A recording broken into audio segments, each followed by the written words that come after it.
How I gifted a vibrator to my girlfriend's mom. Hi, people. This is going to be long, very long, and painful. For me. But maybe, just maybe, one of you will get a laugh out of my soul-crushing embarrassment. Because I've just lived through one of those moments where you literally stare at the ceiling and ask yourself, why was I even born? It happened last Sunday, Mother's Day 2024. And I, a fool with a good heart in poor online shopping habits, carved my name into the annals of shameful history. Let's start from the beginning. An idiot with a heart of gold. I'm a pretty average guy, a bit scruffy, a little awkward. I love the office, and I can't fry eggs without dropping shell bits into the pan.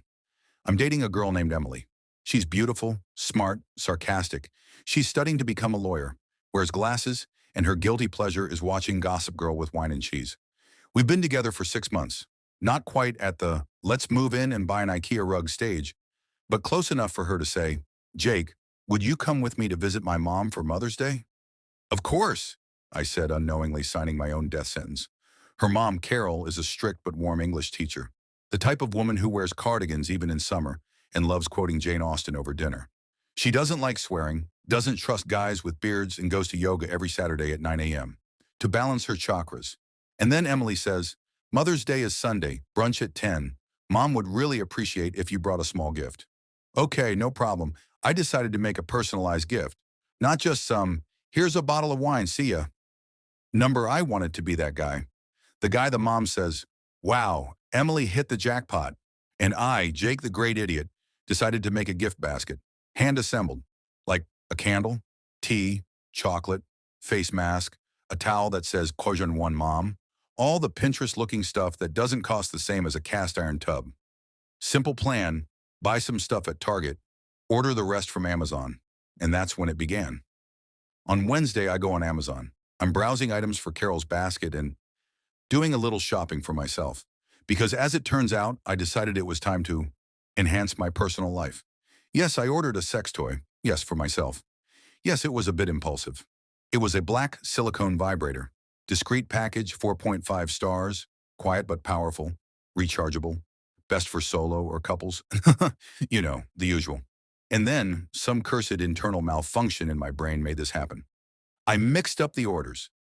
I accidentally added the dildo to the same cart that had tea, bath bombs, a scrub mitt, and a greeting card that said, to the best mom in the world. And I clicked, buy now. And I paid. And I didn't even double-check the items. Saturday morning, the package arrives. My dog, Snickers, a mini mutt on steroids, loves tearing into cardboard. I bring the box in from the porch, toss it on the kitchen table, and go to the bathroom. When I come back, it's already opened. The contents are on the table. Snickers had ripped through the box, and here's what I saw. Peppermint tea, bath bombs, a rose-patterned dish towel, a black dildo in a shiny box that said, Eclipse Pro, your new favorite night companion. And I froze. You know that moment in movies when the hero suddenly realizes everything, and the camera zooms in fast on their face? That was me, holding a dildo. Despair in my eyes. What the hell? I'm panicking, sweat down my back. I don't know whether to laugh or scream. I check the order, and yep, I messed up. I accidentally sent a sex toy along with a gift from my girlfriend's mom, but it's not too late. I have a chance. I grab the dildo box, toss it. I put the gift basket back together, and I think, it's fine. Everything's fine. I'm not a total idiot. Crisis averted. I was wrong. It was the morning of Mother's Day. I dressed like I was going on a first date with the Queen of England. A shirt, jeans without stains, tried to style my hair so I wouldn't look like I slept in a bush. I took the gift basket, wrapped, sealed in transparent film with a bow. Nice. Grown-up style. Next to it, a card. Thank you for raising such a wonderful daughter. Best wishes, Jake. Emily and I arrived at her mom's place. Carol greeted us herself. She hugs me, smells my cologne. Is it too sweet? Says, how lovely to have you with us, Jake. I smile like someone who knows they killed a man, but doesn't yet know the body hasn't been hidden. There were about 12 people in the house. Grandma, 2 aunts, younger cousins, even a dog named Frank who coughed like an old drunk. The atmosphere was pleasant, festive. It smelled of omelets and coffee. Everyone was giving their moms modest gifts. I approached Carol. Bouquets, cards, This is for you. handmade crafts from kids. I put it together myself. Oh, how beautiful. she says and takes the basket with such tenderness, like it's a bouquet from the Pope. She sits down to open it. I'm sweating slightly, but everything seems fine. I took the dildo out. I'm sure. Yes, I'm sure, probably. She starts unpacking. Oh, lavender tea, how sweet. Oh, a towel with embroidery, thank you. And a candle. Smells like vanilla. Oh, how gentle. Everyone's smiling. Even Grandma nods like, now that's a man, not like my Bill in 72. And suddenly, she leans deeper into the basket. Oh, there's something else here. A small box at the bottom. I freeze. What? A small box? Carol pulls out a box the size of a sponge, made of black matte plastic. No, no, I already threw it out, or did I? I only removed the outer packaging. It was in a display box, not a full package. And while I'm mentally multiplying the degrees of my misfortune, Carol presses a button, and it turns on, right in her hands. Buzz, zzz, zzz. The whole house hears the hum of vibration, like someone turned on a back massager, but probably for other body parts. The dogs start barking. The kids stop chewing their omelets. Aunt Linda drops her fork. Grandma says, is that an electric toothbrush? And Carol holds it in her hand at eye level, looks at me, and quietly says, Jake, this isn't what I think it is? I wanted to die. I wanted to sink through the floor like Mario into a sewer. But no, I stood there, face red like a tomato after a sauna. And I said, trying to save it, it's a neck massager? All eyes on me, like a horror movie. And then cousin Johnny, 14 years old in his Naruto shirt, says, Moom, I saw one like that on TikTok. That's a sex toy. All the kids start screaming. The dog starts barking even louder. My stomach twists into a knot of shame. Carol gently sets the item on the table. It's still buzzing, vibrating, rolling a little on the tablecloth, like it's alive. Silence. And then Grandma, 87 years old, hard of hearing, loudly asks, what's making that noise? Is that a razor? Nobody ate omelets. Nobody drank coffee. Everyone sat in dead silence. And in the center of the table, a vibrating sex toy, like a trophy for the biggest dating mistake in history. I tried to speak. It was a mistake. It wasn't supposed to. It's not.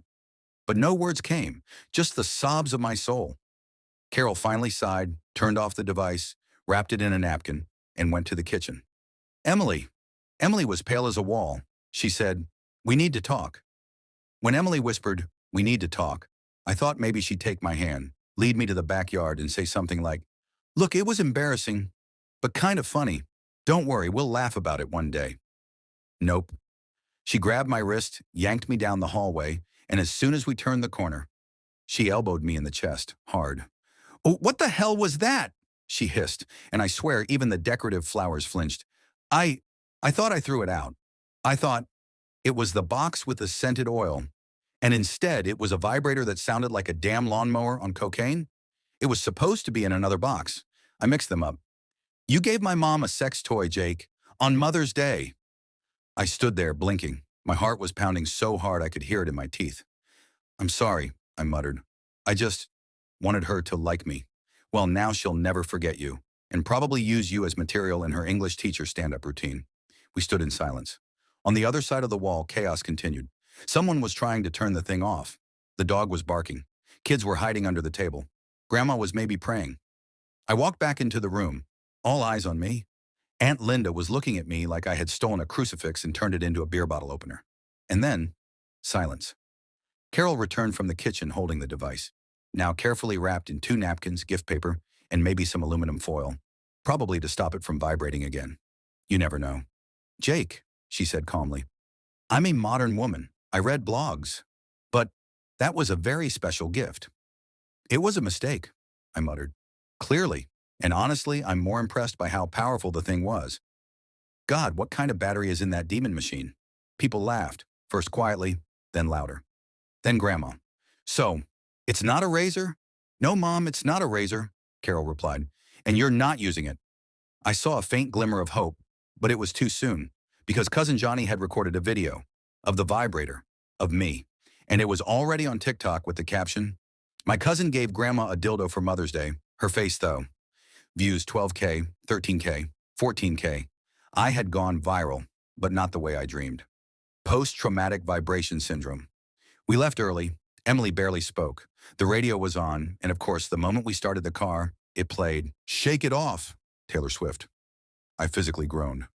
"Don't mock me, universe," I whispered. "I've learned my lesson." After that night, I never opened Amazon without checking the cart 3 times. I never shopped online past 10 p.m., and I never again tried to assemble a gift basket myself. 2 days later, my mom called. "Hey, Jake, your cousin sent me a hilarious video. I think it's you in it." Click. I hung up. A week passed. I finally gathered the courage to write Carol a handwritten letter. On lavender-scented paper. I explained the mix-up, told her it was supposed to be a relaxing gift basket, not a vibrating missile, and promised to never trust myself with late-night online shopping again. Her reply: "Jake, I appreciate the honesty. Now I know you're definitely not boring, but next time, just bring wine. No surprises, please." Emily forgave me, but for months after, anytime something awkward happened, she'd just say, "At least you didn't give anyone a vibrator this time." And Aunt Linda, she added me to the family's do not invite list for Christmas. Moral of the story: if you're ever thinking about giving a gift to your girlfriend's mom, don't be like Jake. Avoid anything with buttons. Don't shop after wine. And for God's sake, always triple check your Amazon cart. Because otherwise, your gift might start vibrating in the middle of brunch, and you'll never be able to eat scrambled eggs again without flinching.